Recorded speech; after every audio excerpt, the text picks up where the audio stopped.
अमित भाई, ANI के podcast में आने के लिए धन्यवाद जी। सीए के लिए अभी लाने की क्या जरूरत थी? सारे जो विपक्ष के नेता है सब कह रहे हैं कि ये ठीक चुनाव के पहले नोटिफिकेशन लेके आए हैं। पहली बात तो सीए की जरूरत क्या थी और इसकी नोटिफिकेशन चुनाव के 2 या 3 महीने पहले? देखिए, मैं पहले टाइमिंग की बात करता हूँ जी। सारे विपक्षी दल, ओवैसी हो, राहुल गांधी जी हो, या अरविंद केजरीवाल हो, या ममता जी हो, ये झूठ की राजनीति कर रहे हैं। इसलिए टाइमिंग का महत्व नहीं है। भारतीय जनता पार्टी ने 2019 में अपने घोषणा पत्र में कहा है कि हम सीए लेकर आएंगे और पाकिस्तान, अफगानिस्तान और बांग्लादेश के जो शरणार्थी है उनको नागरिकता देंगे। तो भारतीय जनता पार्टी का एजेंडा बहुत स्पष्ट है और वो एजेंडे के आधार पर हमें बहुमत मिला है। 2019 में ही ये बिल संसद के दोनों सदनों ने पार कर दिया। उसके बाद कोविड के कारण थोड़ा लेट हुआ। अब टाइमिंग का क्या महत्व है? सरकार ने अपनी विल चुने जाने से पहले अभिव्यक्त कर दी है। चुनने के बाद फर्स्ट प्रायोरिटी में पहले ही साल में दोनों सदनों से इस कानून को मान्यता मिल गई है। रूल्स फॉर्मेलिटी है। अब टाइमिंग का या पॉलिटिकल गेन या लॉस का सवाल नहीं है। अब विपक्ष तुष्टीकरण की राजनीति कर कर, एपीसमेंट की पॉलिटिक्स कर कर वोट बैंक को कंसोलिडेट करना चाहता है। मैं उनको विनती करना चाहता हूं कि आप एक्सपोज हो चुके हो, ये मत करिए। पूरे देश की जनता जानती है कि सीए इस देश का कानून है और ये 4 साल में मैं कम से कम 41 बार बोला हूं कि ये होगा, चुनाव के पहले होगा। अब क्या मतलब है टाइमिंग का सवाल करने का? तो इतने साल तो हुआ नहीं ना, 2019 के बाद अब हुआ है। स्मिता जी, मुझे एक बात बताइए, wheel of legislator, wheel of government bill से प्रकट होता है या रूल से प्रकट होता है? ऑब्वियसली बिल से। रूल व्यवस्था करता है, जो करने में पहले कोविड के कारण और बाकी सारे पॉलिटिकल इश्यूज के कारण लेट हुआ। मगर कब से नागरिकता मिलेगी? तो 2014 के पहले से। वो थंब रूल वहीं का वहीं है। आज क्या फर्क पड़ गया है बताइए? कोई फर्क नहीं पड़ा है। भारतीय जनता पार्टी को के लिए ये पॉलिटिकल गेन का मुद्दा नहीं है। भारतीय जनता पार्टी के लिए, हमारे नेता नरेंद्र मोदी जी के लिए अफगानिस्तान, पाकिस्तान और बांग्लादेश से आए हुए करोड़ों शरणार्थियों को उनका अधिकार देने का मुद्दा है, उनकी वेदना से मुक्ति दिलाने का मुद्दा है और उनकी 3 पीढ़ी को न्याय देने का मुद्दा है, जो कांग्रेस पार्टी ने कभी नहीं दिया। आप कह रहे हैं करोड़ों लोग यहाँ आएंगे, लेकिन ये पॉलिटिकल नहीं है, मतलब आपको कोई पॉलिटिकल फायदा नहीं होगा। लेकिन जो विपक्ष है वो कहती है कि आप एक नया वोट बैंक बना रहे हैं, बीजेपी एक नया वोट बैंक बना रही है अपने लिए। देखिए, विपक्ष को और कोई काम नहीं। उन्होंने तो सर्जिकल स्ट्राइक और एयर स्ट्राइक को भी बताया कि आपका पॉलिटिकल फायदा है, तो क्या हम टेररिज्म पर कदम न उठाए? इन्होंने 370 को भी बताया कि आपके पॉलिटिकल फायदे के लिए कर रहे हैं। हम 1950 से कह रहे हैं कि हम 370 को हटाएंगे। उनका हिस्ट्री है, जो बोलते हैं वो करते नहीं है। मोदी जी का हिस्ट्री है, जो भारतीय जनता पार्टी ने कहा है, नरेंद्र मोदी ने कहा है, वो पत्थर की लकीर है।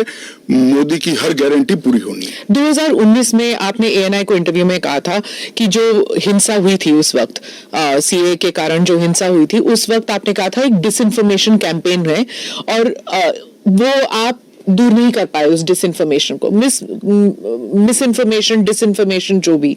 इस बार क्या पार्टी जो है या सरकार जो है उसको अलग कर पाई है? सुनीता जी, दरमियान में मैंने कहा 41 टाइम, 41 बार अलग अलग मंचों से इसके बारे में मैंने डिटेल बात करी है कि इस देश के अल्पसंख्यक माइनॉरिटीज या तो किसी और व्यक्ति को डरने की जरूरत नहीं है, क्योंकि सीए में किसी की नागरिकता लेने का प्रावधान ही नहीं है। सीए सिर्फ और सिर्फ 3 देश, अफगानिस्तान, पाकिस्तान और बांग्लादेश से हिंदू, सिख, बौद्ध, क्रिश्चियन और पारसी, जो जैन और पारसी शरणार्थी आए हैं, इनको उनका अधिकार देने का कानून है, नागरिकता देने का कानून है, जिससे इनके जीवन की वेदनाओं को हम कम कर पाए।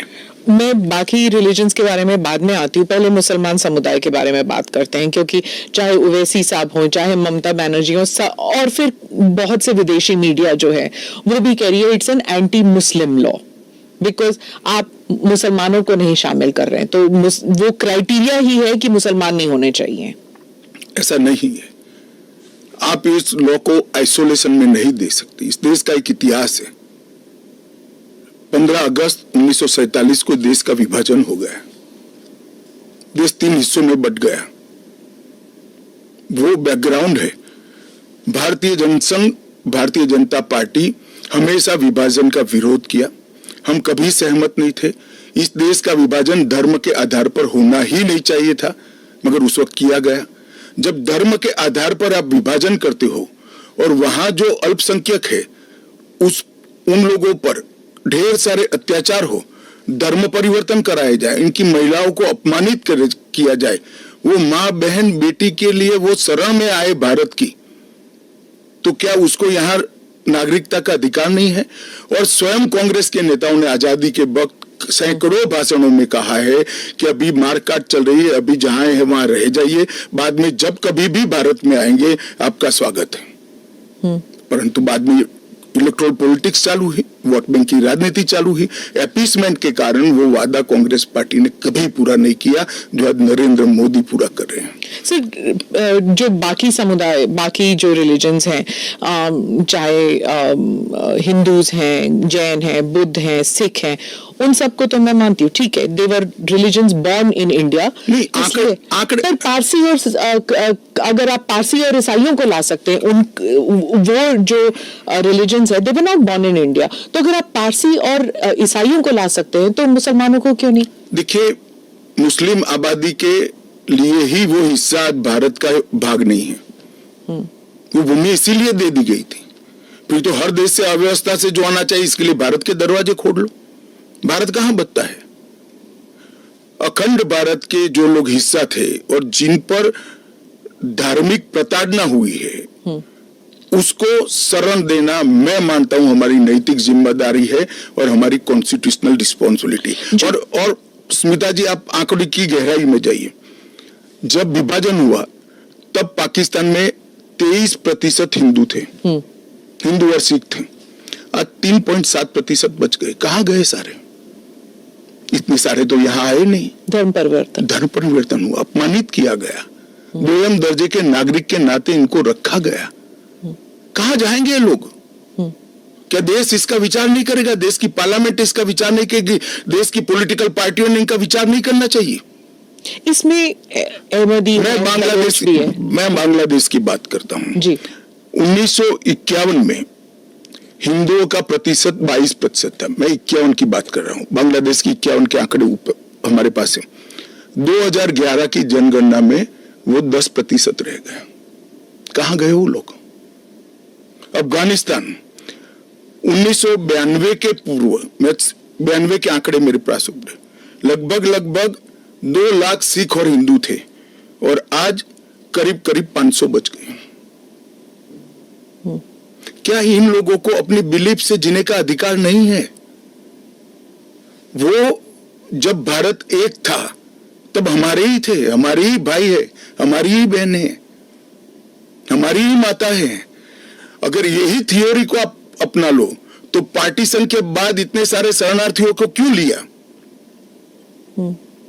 उसका भी तर्क नहीं है फिर तो वही मैं पूछूंगी कि आपने कहा कि धर्म के आधार पर दूसरा मुल्क बना, पर वहां पर शिया और अहमदी, बलोच, ये भी तो प्रताड़ित है वहां पर। देखिए, वो प्रताड़ना आंकड़ों के आधार पर इतनी सिद्ध नहीं की जाती और पूरी दुनिया में ये सारा ब्लॉक मुस्लिम ब्लॉक माना जाता है। आप मेरी बात समझ कर चलिए। और शिया, अहमदिया वो तो छोड़िए, मुसलमान को भी अधिकार है यहाँ एप्लीकेशन करने का। हमारे संविधान ने रास्ता खोला है, वो एप्लीकेशन कर रेफ्यूजी के तौर पर ना रेफ्यूजी के तौर पर नहीं, नागरिकता लेने के लिए अप्लाई कर सकते हैं। भारत सरकार इनकी भारत की सुरक्षा और भारत की बाकी सारी चीजों को देखते हुए उसका निर्णय करेगी। अच्छा, तो एक रास्ता काउंसिल किसी के लिए बंद नहीं है। अच्छा। ये स्पेशल एक्ट इसलिए बनाया है कि ये किसी भी वैध डॉक्यूमेंट के बगैर शरण में आए हैं, बॉर्डर क्रॉस कर कर आ गए हैं। तो अब आपने पोर्टल भी खोल दिया है, उसमें वो सारे डिटेल्स करेंगे। वो पोर्टल सुरक्षित है, और अगर किसी के पास दस्तावेज नहीं है तो क्या अब वो ना नागरिक है, ना माइग्रेंट है, ना रेफ्यूजी है, क्या बन जाते हैं? देखिए, मैं आपको बताता हूं, जिनके पास दस्तावेज नहीं है इसका रास्ता हम बाद में ढूंढेंगे, परंतु जिनके पास दस्तावेज है वो मेरे एक रफ अंदाज से 85% से ज्यादा है। और कितनी देर लगेगी, क्योंकि उन्हें एक ओथ भी लेना पड़ेगा? हमने कोई समय मर्यादा नहीं रखी है। अच्छा, आराम से सब लोग एप्लीकेशन करें। मैं सबको अपील करता हूं, आप आराम से करिए। ये एप्लीकेशन देश की सभी भाषाओं में है।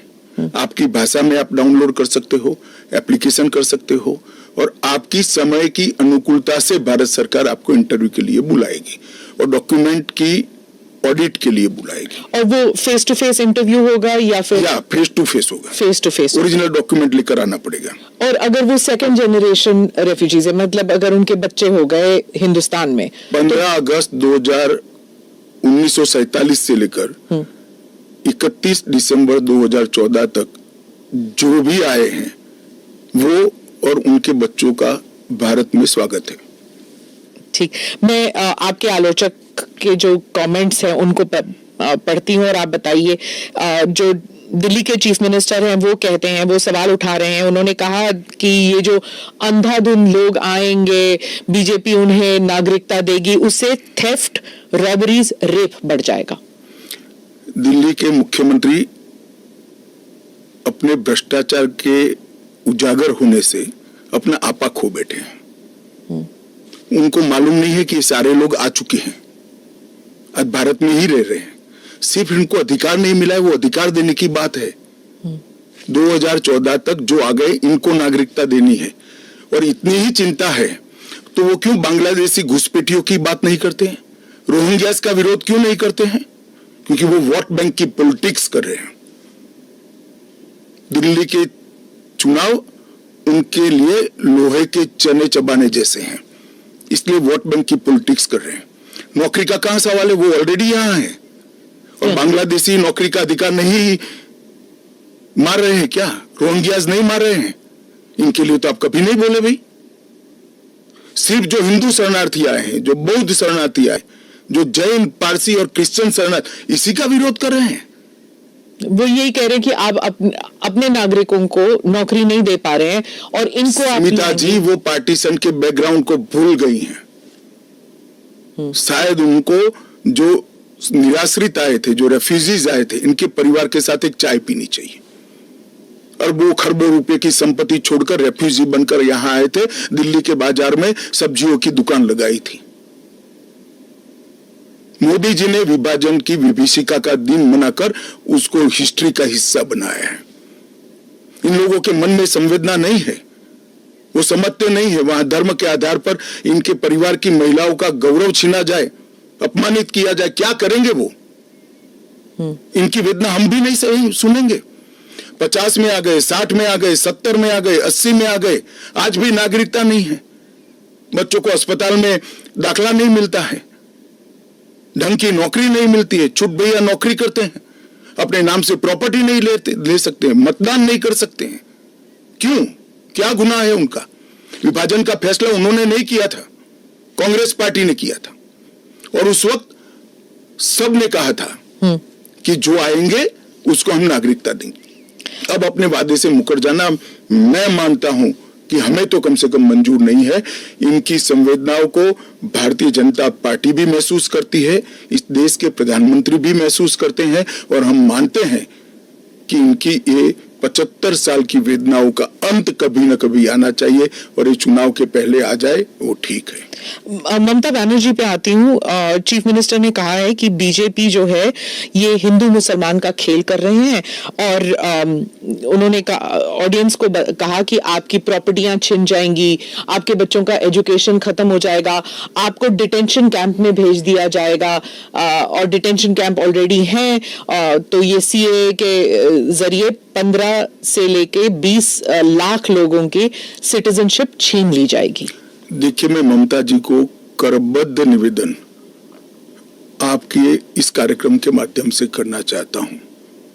पॉलिटिक्स करने के हजारों मंच है, प्लीज बांग्लादेश से आए हुए बंगाली हिंदुओं का हित मत करिए। आप खुद बंगाली हैं। बांग्लादेश से जो बंगाली हिंदू आए हैं, इनको नागरिकता देने के लिए एक कानून है। ममता जी को मैं खुली चुनौती देता हूं, इस कानून की धारा में से किसी की नागरिकता छीनने की एक धारा वो बता दे सार्वजनिक रूप से।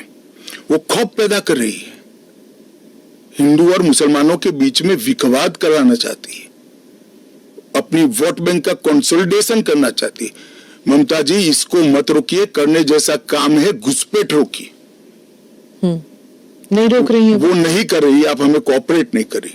आसाम में कंप्लीट घुसपैठ रोक गया क्योंकि वहां भारतीय जनता पार्टी का शासन है। किस तादाद तक घुसपैठ हुआ है और कब से हो रहा है? देखिए, इसके अधिकृत आंकड़े जब तक राज्य सरकार कोऑपरेट न करे, ढूंढना बहुत दिक्कत होती है, क्योंकि कलेक्टर के हाथ में पूरा मसनद। और डिटेंशन कैंप की बात, अगर वो दिन दूर नहीं है जी, वो दिन दूर नहीं है कि वहां पर भी भारतीय जनता पार्टी की सरकार आएगी और हम इसको कड़ाई से रोकेंगे। इसीलिए तो आपको चाणक्य कहते हैं पॉलिटिक्स। नहीं, मैं मानता हूं कि अगर इसी प्रकार की पॉलिटिक्स आप करेंगे, इतने महत्वपूर्ण राष्ट्रीय सुरक्षा के मुद्दे के साथ अपीसमेंट की पॉलिटिक्स कर घुसपैठ होने देंगे, जो शरणार्थी आए हैं उनको नागरिकता देने का विरोध करेंगे, तो जनता आपके साथ नहीं रहेगी।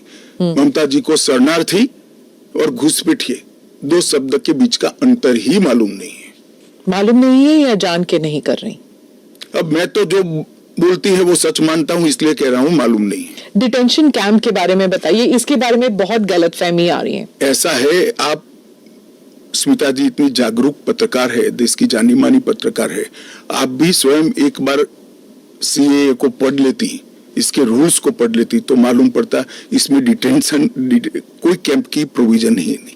जो इलीगल माइग्रेंट्स हैं, अगर उनके पास कोई दस्तावेज नहीं है, उन्हें वापस अपने देश भेजने से पहले उन्हें डिटेंशन कैंप में रखा जाता है। ये आपने डिटेंशन एरिया में, जेल में नहीं डाल सकते, ये आपने 2019 में मुझे समझाया था एक इंटरव्यू में। सीएए में डिटेंशन कैंप नहीं है, इसी को लेकर मैं एक सवाल पूछ रही हूँ कि अगर सीएए के तहत वो लोग नहीं आते तो वो कहाँ जाएंगे, क्या होगा उनका? नहीं, उनकी व्यवस्था होगी ना। 100 लोगों का प्रॉब्लम है तो उसमें से 85 का तो अभी क्लियर हो रहा है, बाकी का आगे सोचेंगे। तो कितने लोग होंगे आपके हिसाब से? लाखों में, करोड़ों में, हजारों में, कैसे, कितने लोग हैं? देखिए, ढेर सारे लोग हैं, इसकी कोई गिनती नहीं है। वो जब एप्लीकेशन आएगी, और बहुत सारे लोग, ये जो मिस कैंपेन चल रहा है, अपप्रचार चल रहा है, इसके कारण शायद एप्लीकेशन करते हुए भी डरेंगे। मैं सबको आश्वस्त करना चाहता हूं, आप यहां पर अप्लाई कर दीजिए। नरेंद्र मोदी गवर्नमेंट पर भरोसा रखिए, आपको रिट्रोस्पेक्टिव इफेक्ट से सिटीजनशिप दी जाएगी। आपका अवैध तरीके से भारत में आना, इस शरणार्थी के रूप में आपको स्वीकृति ये कानून दे रहा है, इसका कोई क्रिमिनल केस आप पर होगा नहीं, और आपकी भारत में की हुई सारी एक्टिविटी को भी वैधता प्रदान की जाएगी। तो किसी को डरने की जरूरत नहीं है। उनके पास एक्स्ट्रा राइट्स होंगे या इक्वल राइट्स होंगे या कम राइट्स होंगे? इक्वल राइट होंगे, वो भारत के नागरिक माने जाएंगे। मेरा और आपके जितना ही अधिकार उनका होगा। एक और बात थी, वो एक तो गलतफहमी, अप्रचार कहिए या जो भी है, या कंफ्यूजन ही कहिए, कि असम में सीएए लागू होगा या नहीं होगा, और एनआरसी और सीएए ये इनका क्रॉसिंग है कि नहीं, इंटर देखिए, असम में जो एनआरसी की ऑर्डर हुए वो सुप्रीम कोर्ट ऑफ इंडिया की, इसका सीएए से कोई लेन देन नहीं है। आसाम नहीं, देश के हर हिस्से में सीएए लागू होगा। सिर्फ नॉर्थ ईस्ट के राज्य जहां पर 2 प्रकार के विशेषाधिकार उनको दिए गए हैं, वो विशेषाधिकार के तहत जो राज्य आते हैं उनको ही सीएए नहीं होगा। एक इनर लाइन परमिट का प्रोविजन है, और संविधान की 6ठी अनुसूची में शामिल जनजातीय क्षेत्र हैं। हाँ, वो जो सिक्स शेड्यूल सिक्स शेड्यूल में वो असम के कुछ जम्मू कश्मीर के कुछ इलाके, राजस्थान के कुछ इलाके, हिमाचल के कुछ इलाके आते हैं उसमें। वहाँ नहीं लागू होगा, बाकी सब जगह लागू हो जाएगा। पर लोग नहीं जानते ना, क्योंकि कुछ साल वो यहाँ हैं, कुछ साल, और जो ट्राइबल इलाके हैं उनका जो कॉम्पोजिशन है वो बदलेगा नहीं सीए की वजह से? जरा भी नहीं बदलेगा। हाँ। ट्राइबल कॉम्पोजिशन और उनके अधिकार को हम जरा भी डाइल्यूट नहीं कर रहे हैं। हाँ। हमने एक्ट में ही प्रोविजन कर दिया है कि जहां पर भी इनर लाइन परमिट है और जहां संविधान की 6ठी सूची में जो क्षेत्र शामिल किए गए हैं, इन पर वहां पर सीए नहीं लागू होगा और वहां के एड्रेस वाला एप्लीकेशन भी ऐप में अपलोड ही नहीं होता है। तो लागू होने का सवाल ही नहीं आता है। और एक्ट में ही प्रोविजन है, मगर हमने एप्लीकेशन में भी वो एरिया को एक्सक्लूड कर दिया है। कोई अप्लाई करेगा भी वो वहां से तो नहीं, ऐप ही नहीं खुलेगा। पर वो कहीं और जाके अप्लाई कर सकता है तो वो भारत के नागरिक तो बन ही सकते हैं। हाँ, अच्छा, ओके। वो संविधान की 6ठी अनुसूची में सुरक्षित क्षेत्रों के नागरिक नहीं बन सकते। इनर लाइन परमिट से सुरक्षित क्षेत्रों के नागरिक नहीं बन सकते, वो भारत के नागरिक बन ही सकते हैं। आपने कहा हर जगह लागू होगा। केरल, तमिलनाडु, पश्चिम बंगाल, इन तीनों राज्यों ने कहा है कि हम यहाँ पर लागू नहीं होने देंगे। क्या उनके पास ये अधिकार है कि वो लागू नहीं करने देंगे? वो भी समझ रहे हैं कि उनको अधिकार नहीं है। हमारे संविधान के अनुच्छेद 11 में संसद ने नागरिकता के बारे में कानून बनाने का अधिकार केवल और केवल भारत की संसद को दिया गया है। एक केंद्र का विषय है, केंद्र और राज्यों का साझा विषय नहीं है।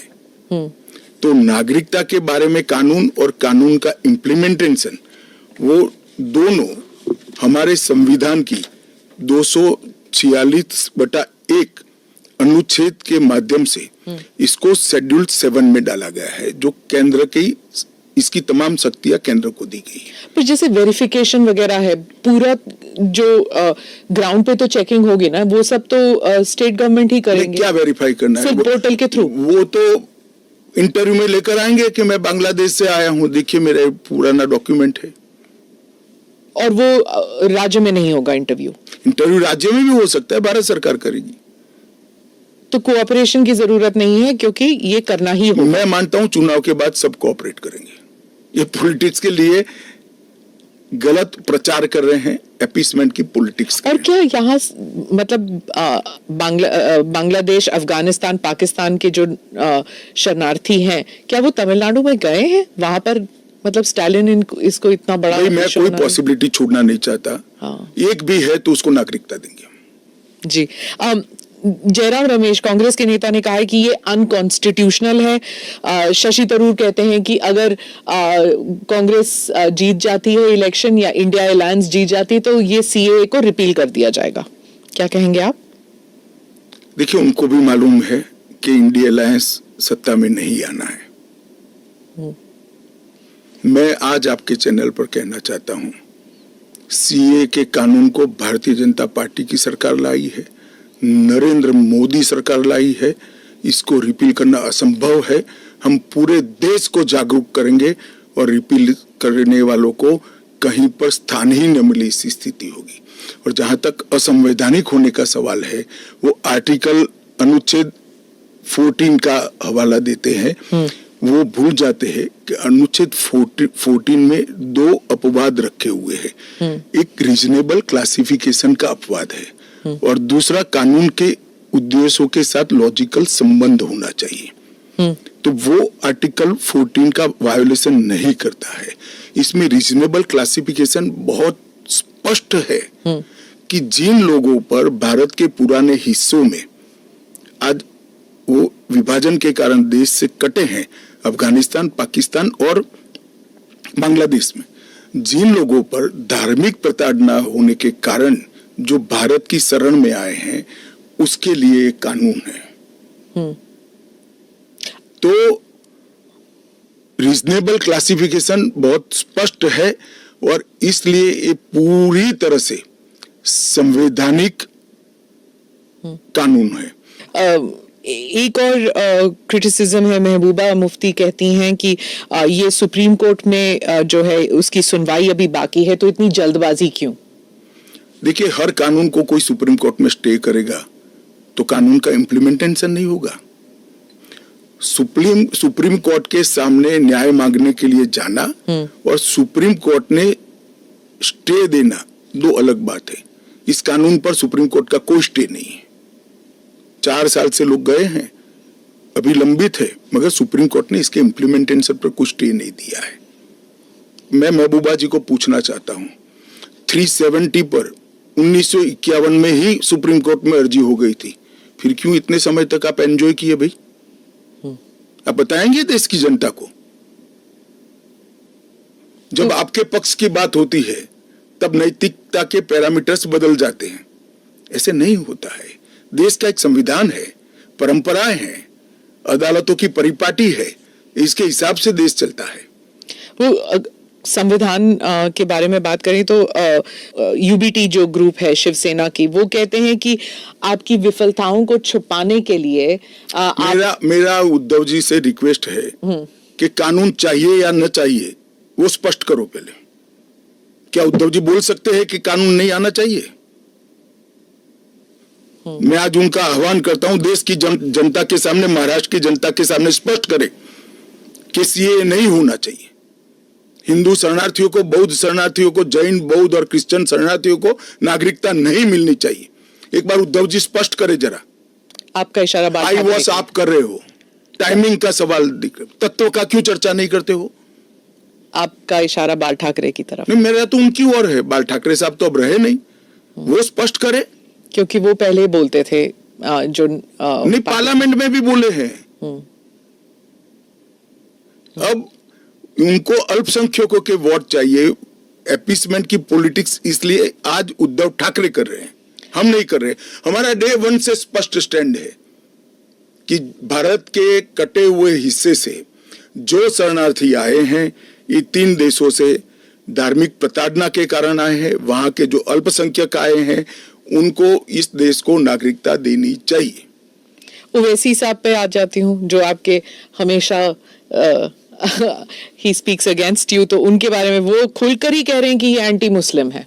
क्या तर्क है आपका? एंटी मुस्लिम कैसे है?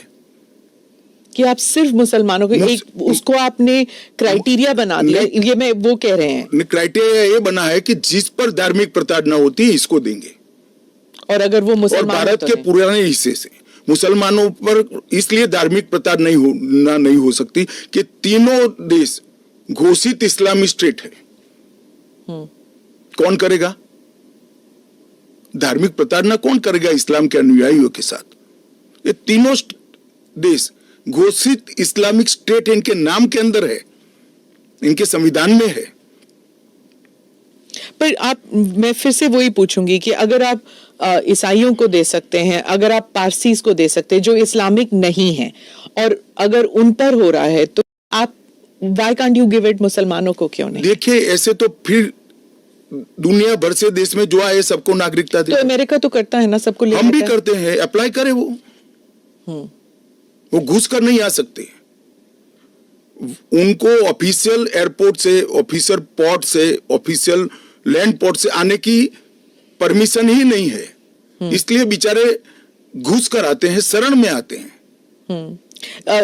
अमित भाई, वो आपका एक वो इंटरव्यू बार बार लूप पे चल रहा है हर जगह कि क्रोनोलॉजी समझिए, सीए के बाद एनआरसी आएगा। देखिए, ऐसा है स्मिता जी, सीए का कानून अभी चर्चा पर है। 1, इसमें एनआरसी का कोई प्रोविजन नहीं है।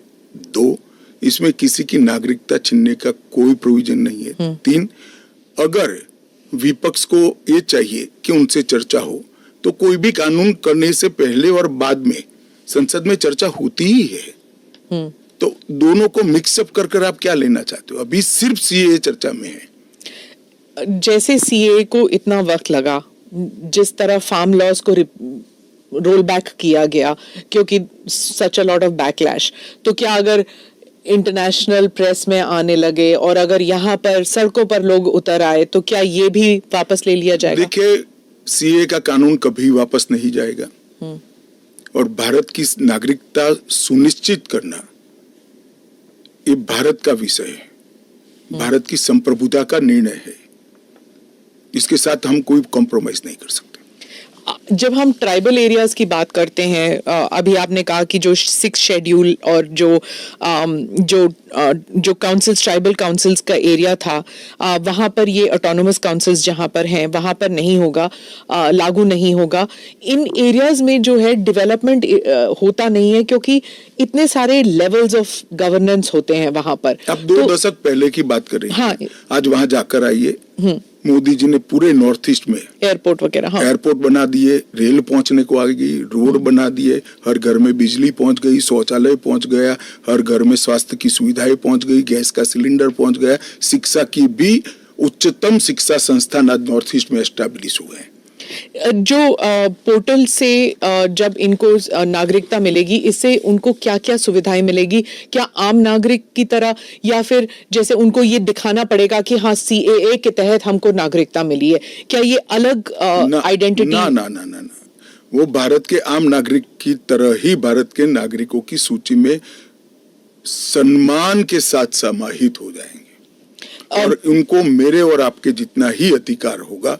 वो चुनाव भी लड़ सकते हैं, एमएलए भी बन सकते हैं, एमपी भी बन सकते हैं, मुख्यमंत्री या केंद्र सरकार के मंत्री भी बन सकते हैं। राहुल गांधी जो न्याय यात्रा में बार बार सीए भी उठा रहे हैं और बाकी विषयों पर भी सरकार पर आरोप लगाते हैं कि अपनी विफलताओं को छुपाने के लिए कभी सीए लागू कर रहे हैं मेरा तो आपसे कभी रिक्वेस्ट है जी। कांग्रेस में आपकी अच्छी खासी पहुंच है, इस विषय पर राहुल जी से एक बार चर्चा कर डिटेल पूछ लो जरा। वो चर्चा नहीं कर रहे ना, वो मीडिया को वहां पर कह रहे हैं कि मीडिया जो है वो चर्चा नहीं करना चाहती क्योंकि वो हमारे हाथ बंधे हुए हैं, हमारा मुंह बंद है। नहीं, मगर इस कमरे में बैठकर आपको इंटरव्यू करे सीए पर और समझाए, जो वो बोल रहे हैं वो इतना समझा दे जनता को।